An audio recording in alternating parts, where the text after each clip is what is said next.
Good afternoon, everyone. We are now in day 3 of the Democrat-led government shutdown. The Democrats continue to recklessly hold the American people hostage over their demands to give illegal aliens free health care.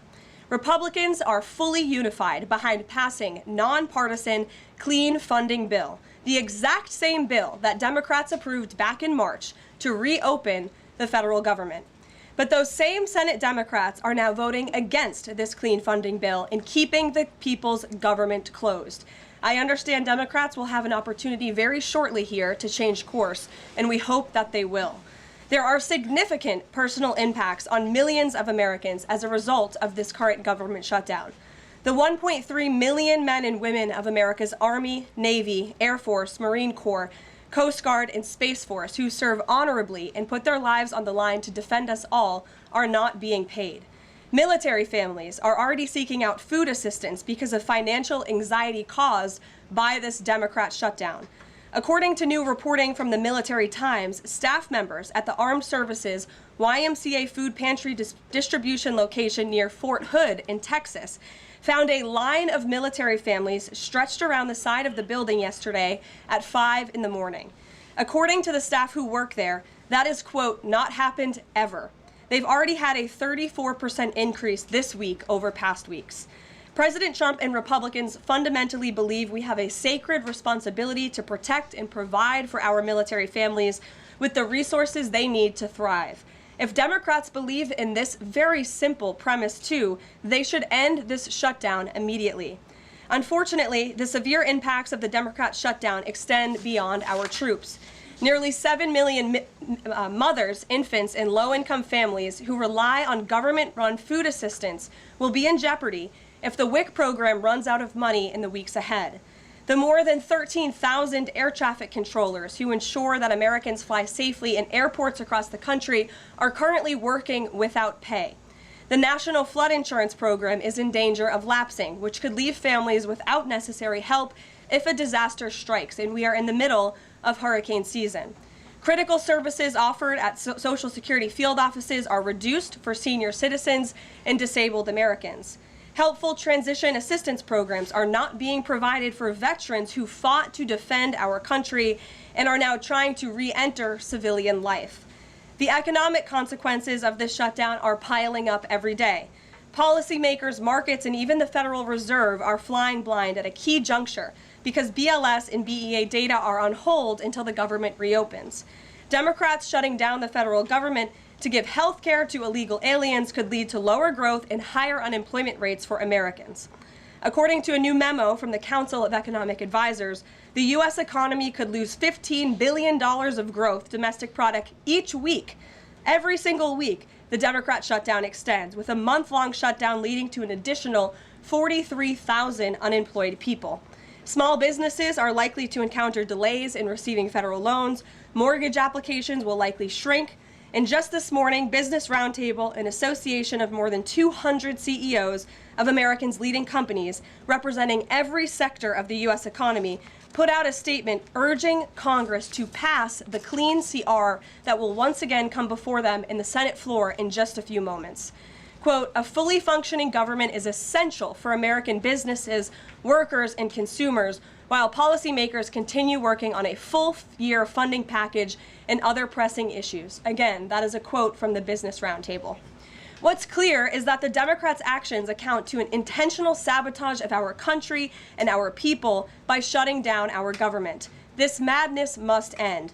President Trump and Republicans are calling on Democrats to reopen the government immediately on behalf of the American public. All we need are 5 Democrat senators to do the right thing and to stop this shutdown. Call your Democrat senator and tell them to vote yes to reopen the government. On another matter, despite the Democrat shutdown, President Trump's efforts to make America safe again continue.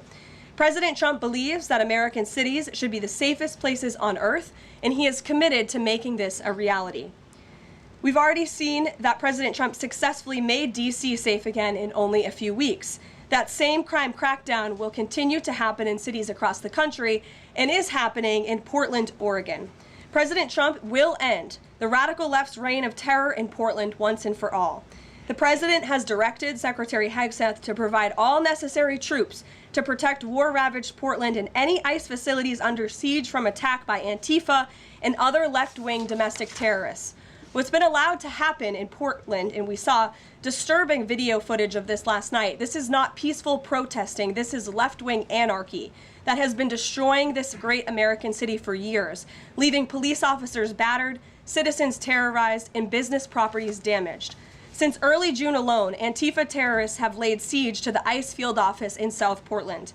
These radical left-wing lunatics have violently breached the ICE facility by using a stop sign as a battering ram, hurled explosives and other projectiles at law enforcement, repeatedly assault and dox officers, berate their law-abiding neighbors, and have even rolled out a guillotine in front of the ICE facility. And more people should be reporting on that. President Trump has sent federal law enforcement to protect federal assets and arrest those fueling this violence. Just last night, we saw an extremely troubling incident where conservative journalist Nick Sorter was captured on video being taken into custody by the Portland police after he was ambushed by Antifa and was defending himself from these assaults. But instead of arresting these violent mob members night after night after night who are ravaging this community, the police arrested a journalist who was there trying to document the chaos, and everyone in this room should be extremely concerned about that. The Department of Justice spoke with that journalist this morning, and they will be launching a full investigation into his arrest. This incident is part of a troubling trend in Portland where left-wing mobs believe they get to decide who can visit and live in their city. It is not their city. It is the American people's city, and President Trump is going to restore that. I just spoke with the president about this, and he has directed his team here at the White House to begin reviewing aid that can potentially be cut in Portland. We will not fund states that allow anarchy. There will also be an additional surge of federal resources to Portland immediately, including enhanced CBP and ICE resources. Law and order will prevail, and President Trump will make sure of it. With that, I'll take your questions, and we will begin today's briefing with our new media seat, Amanda Head from Just the News. Amanda, thank you for being here. Thank you, Caroline.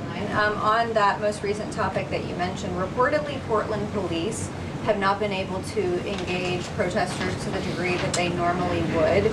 Does the president plan on handling this from that angle as well with city leaders? Yes.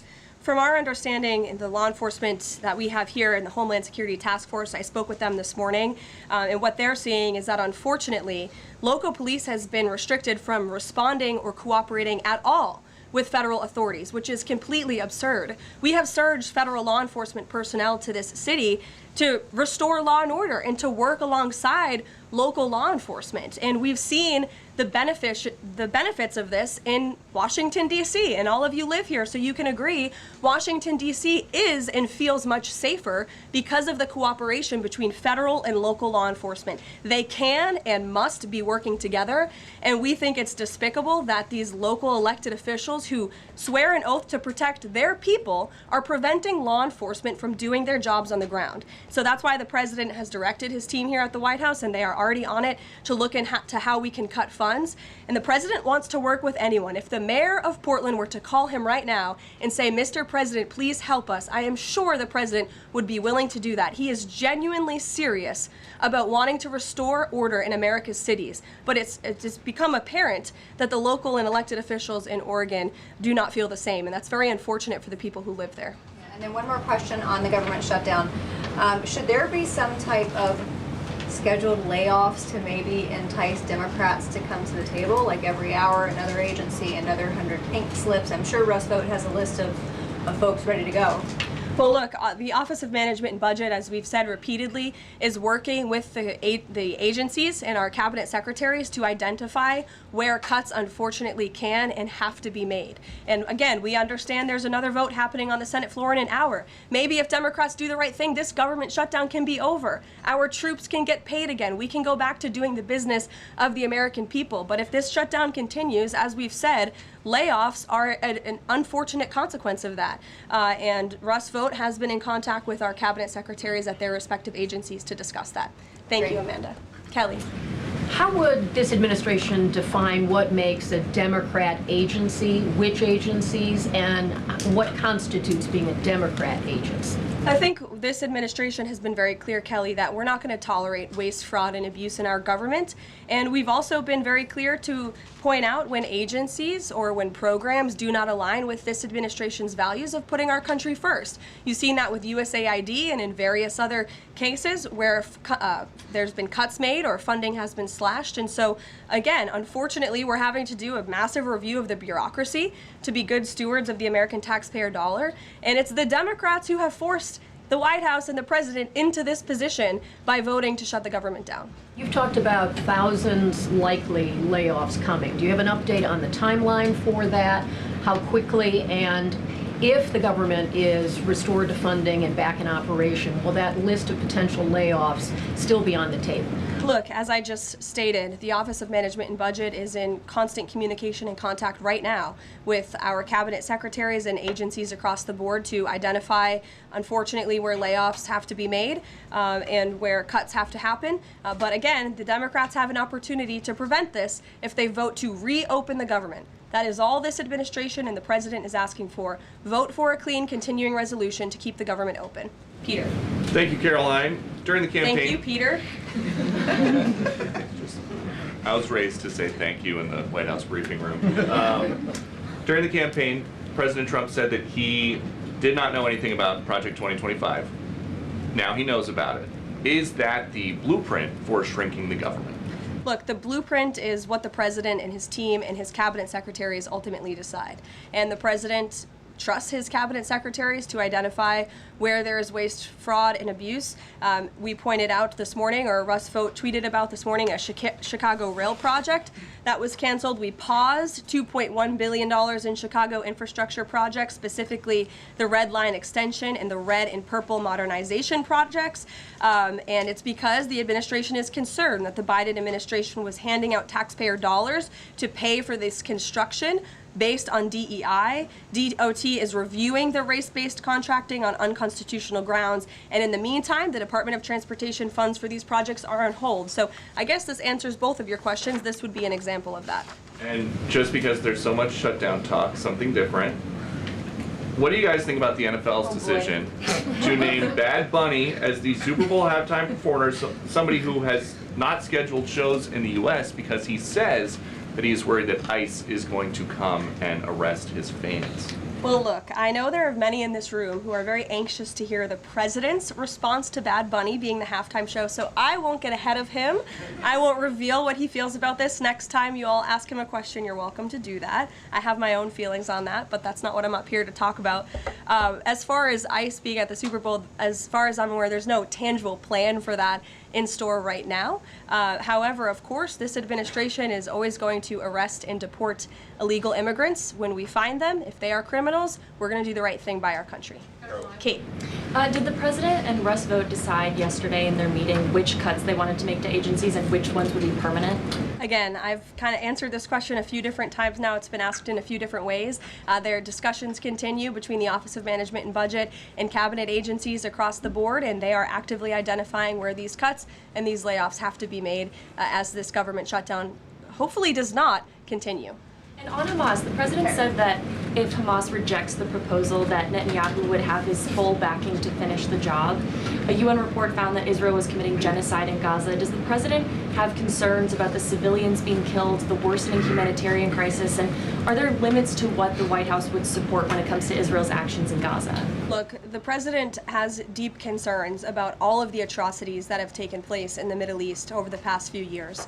It's deeply unfortunate that he inherited this mess from the Biden administration. If you all recall, under President Trump in his first term, the Middle East was on a pathway for peace and prosperity. There was the historic signing of the Abraham Accords. Israel was on a path to normalization between Arab and Gulf nations, and we hope that can continue.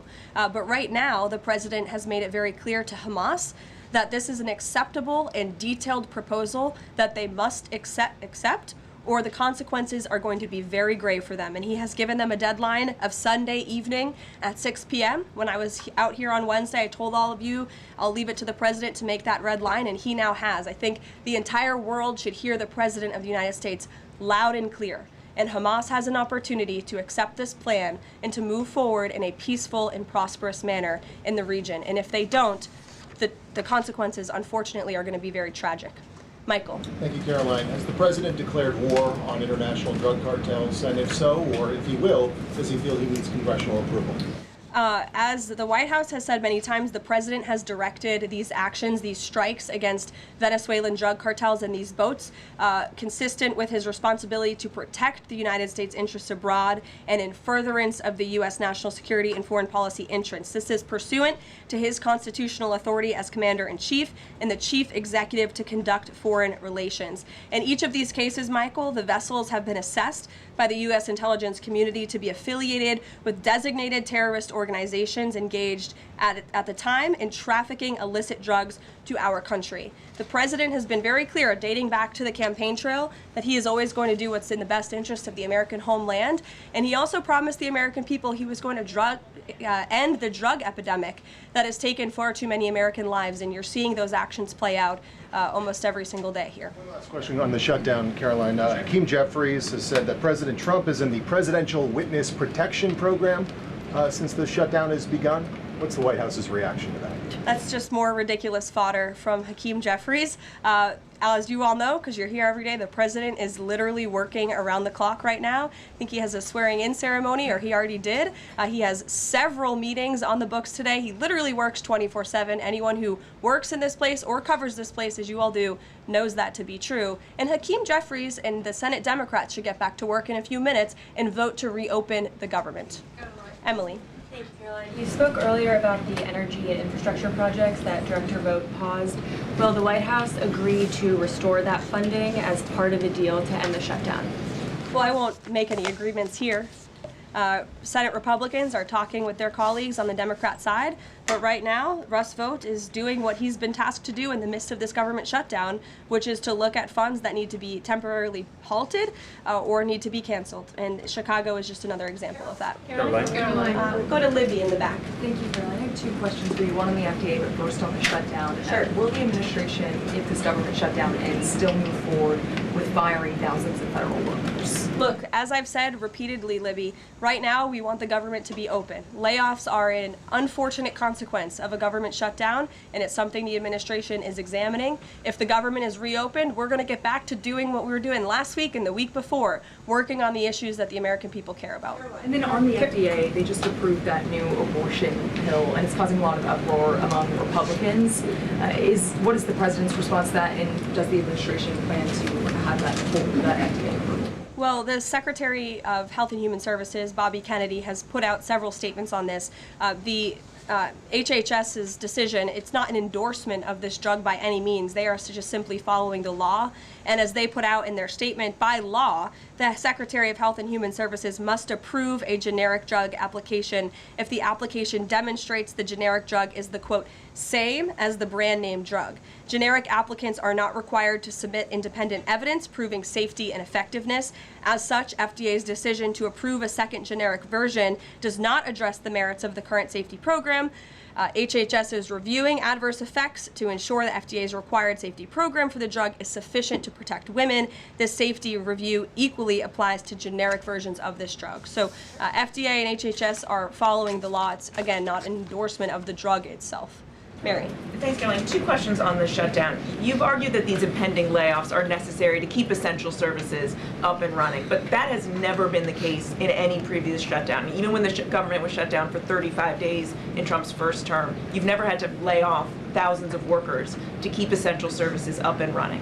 So why are layoffs now necessary in this shutdown? Because we have an administration and we have a president who are wholeheartedly focused on restoring fiscal sanity to our government and doing the right thing by the American taxpayer. We are $37 trillion in debt, and the federal government is currently shut down. There is no more money coming into the federal government's coffers. And as you've also seen since the beginning, in January, this administration is focusing on waste, fraud, and abuse. And so Democrats have given this administration an unenviable choice to have to take a look at the balance sheet and identify where these cuts and layoffs can be made. And you just said this is an unenviable choice, that this is an unfortunate consequence, but the president has described this as an unprecedented opportunity.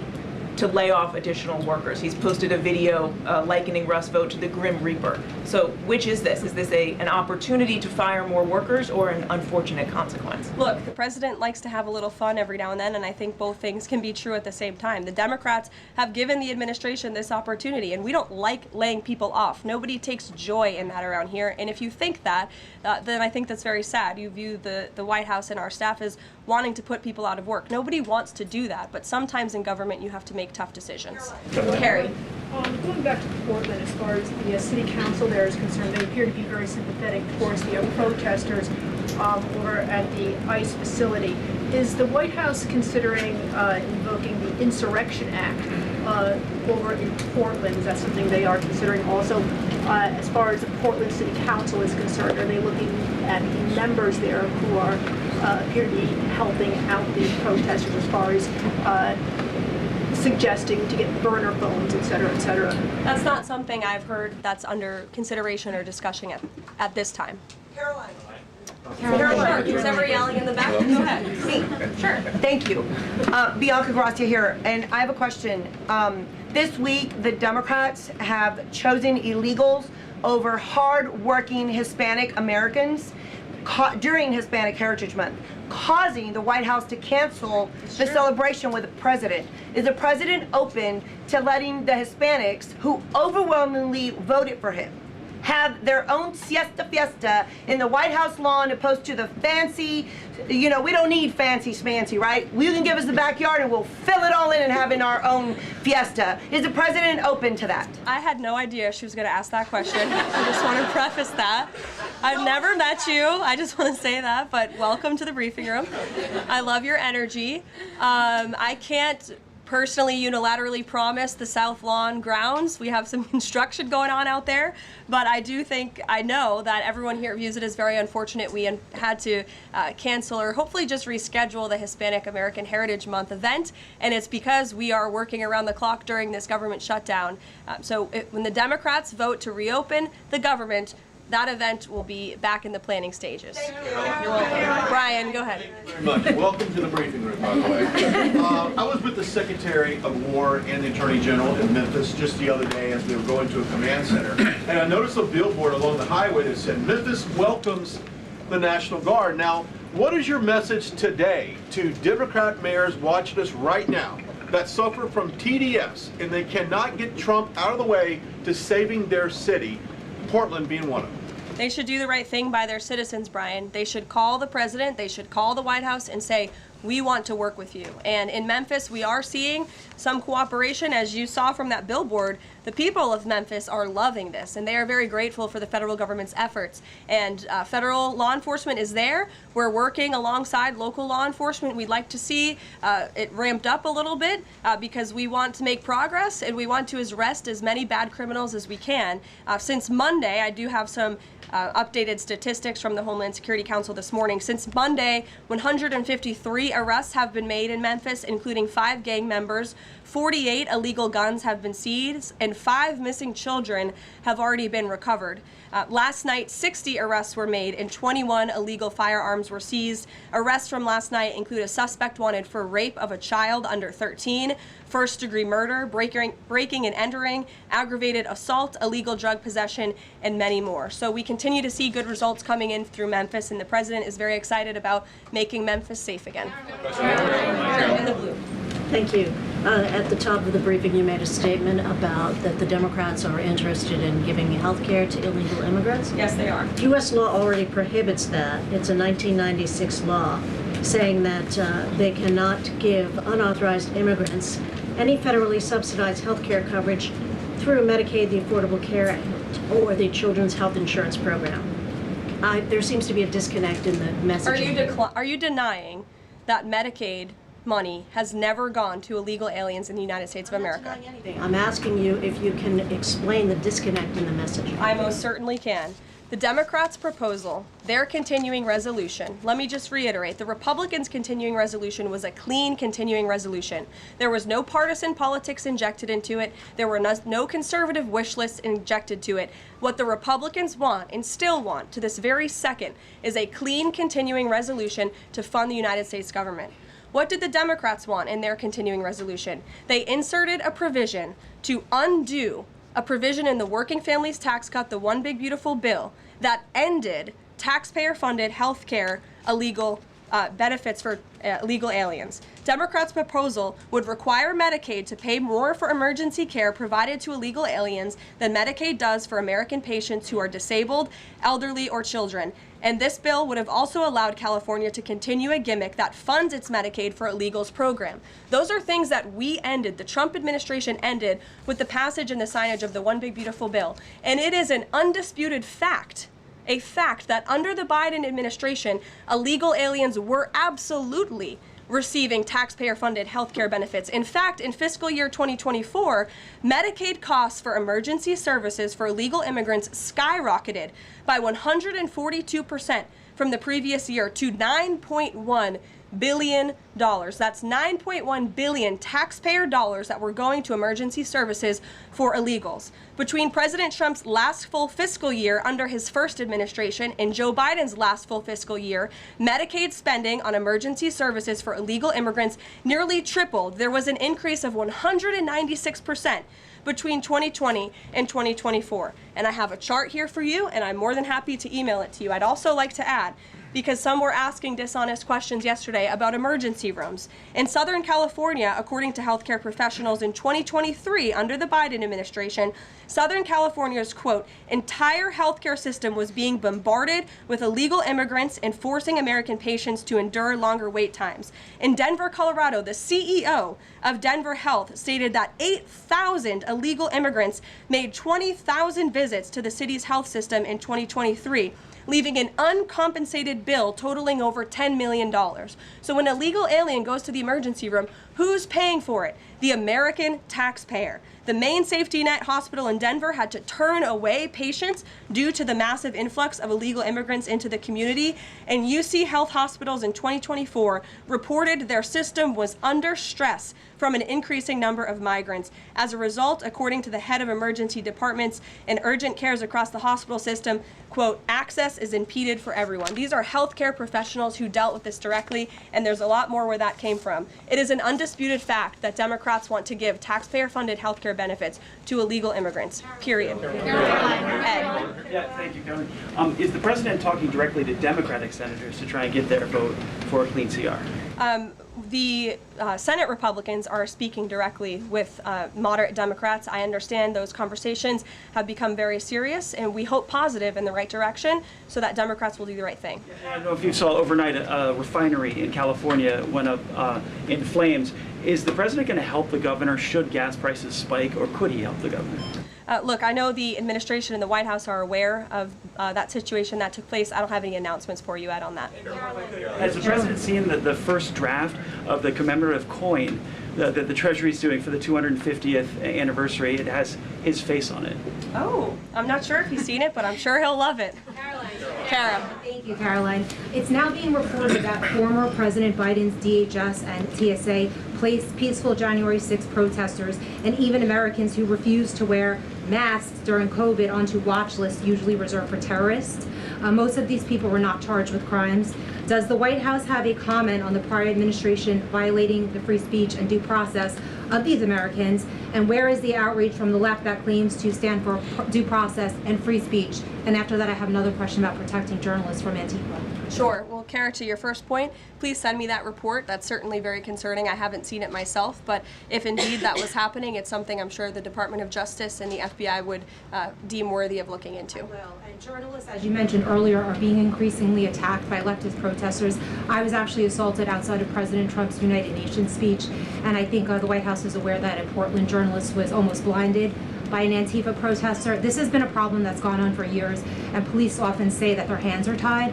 Does the White House have a plan or plan on issuing a statement maybe discouraging this violence against journalists out on the street like me and so many others in this room? Well, I hope that my statement earlier in the briefing served that purpose, but of course we condemn violence against anyone in this country, and journalists as well, who are exercising their First Amendment right. And there have been so many incredible independent journalists across the country who have gone undercover within Antifa and really have come to understand how this is a growing domestic terrorism threat inside of our country. And I would encourage maybe some of you in this room to get outside inside the Beltway and go do some of that undercover investigative reporting, because it is really incredible what they found. I met with one of them in my office yesterday, and they're doing very dangerous work in difficult circumstances, and Antifa is a very violent group, as you've experienced and that many others in the media have as well. Christian. Yeah, thanks, Caroline.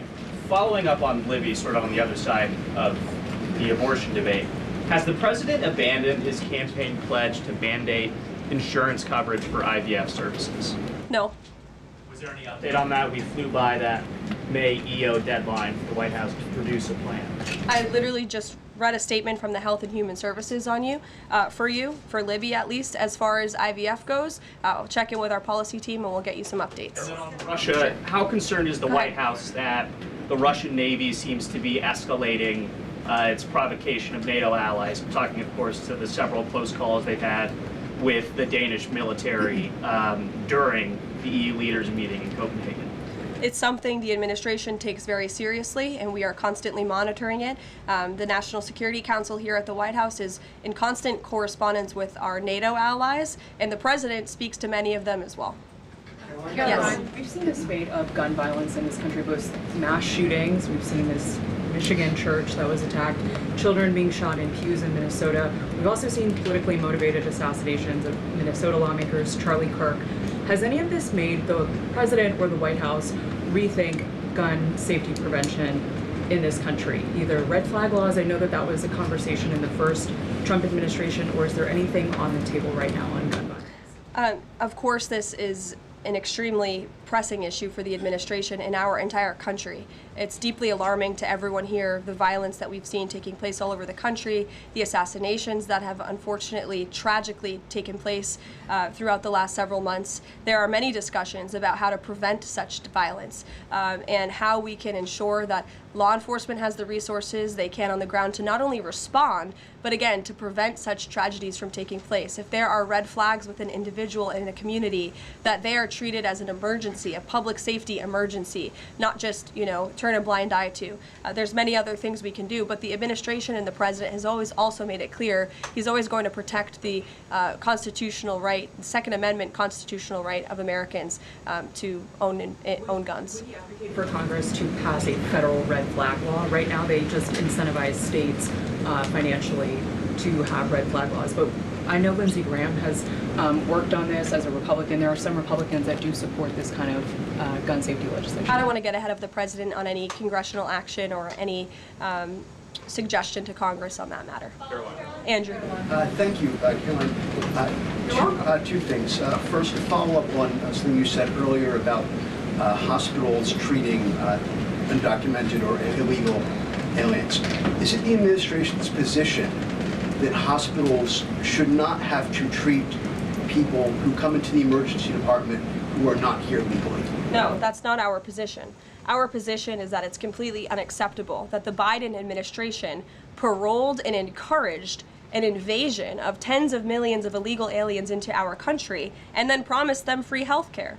And the Democrats are on the record repeatedly stating that they believe illegal aliens should have health care benefits, free health care benefits in the United States of America. So that is a recipe for a disaster. Of course you're going to encourage a mass illegal invasion of our country, which is exactly what happened. And we've seen the unfortunate consequence of that, where American patients are being put last, where American patients are having to wait in wait rooms, where grandmothers and grandfathers are waiting hours and hours for care because they're being put behind the line to illegal aliens. And we don't agree with that. We don't support that. That's why the administration is desperately trying to fix it and deport the tens of millions of illegal aliens that the Democrats and the Biden administration allowed into our country. And we'd love to continue doing that work so long as the federal government is reopened. And there are many federal law enforcement agents and officers right now who are working without pay. That's unacceptable. The Democrats need to reopen the United States government, and we hope that they will do the right thing on the Senate floor in just a few moments. Thank you, everyone.